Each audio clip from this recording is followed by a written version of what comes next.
પરમ ભગવદીય Shrimati Bhavnaben Jayeshbhai Desai 21 October 1955 એમનો જન્મ અને આજ જાન્યુઆરીની બધા જ સરસ રીતે પોતાના ઉત્સવો ઉજવી શકે, ઉત્તરાયણ, વાસી ઉત્તરાયણ બધું પતાવીને 70 વર્ષની વયે યમુનાજીના જ સરસ મજાના ભક્તિ કરતા કરતા, પદો ગાતા ગાતા જન્મસ્થળ અને જીવન પ્રવાસ પણ પરમ ભગવદીય શ્રીમતી ભાવનાબેનનો જન્મ જ્યાં થયેલો હતો બાલીસાણા, ત્યાં જ જીવનયાત્રાનો પૂર્ણવિરામ મૂક્યું. એ જ પવિત્ર ભૂમિ જાણે એમને પોકારી રહી હતી. એ પોતે જ એક અલૌકિક સંયોગ અને ઈશ્વરની વિશેષ કૃપાનું પ્રતીક લાગે છે.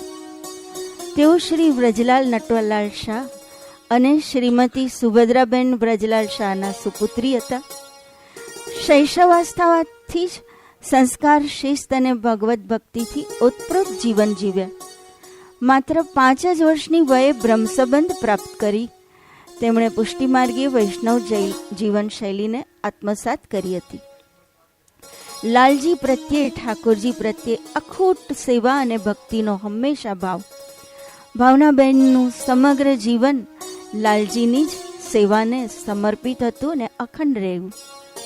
યમનાષ્ટકનો નિત્ય પાઠ, ગાયને ઘાસ, અન્ન અર્પણ, નિસ્વાર્થ સેવાભાવ, આ બધું જ તેમના દૈનિક જીવનનો એક અવિભાજ્ય ભાગ હતો. તો આપણે પણ આવા યમુના ભક્ત માળીને માટે યમુનાજીને યાદ કરીએ.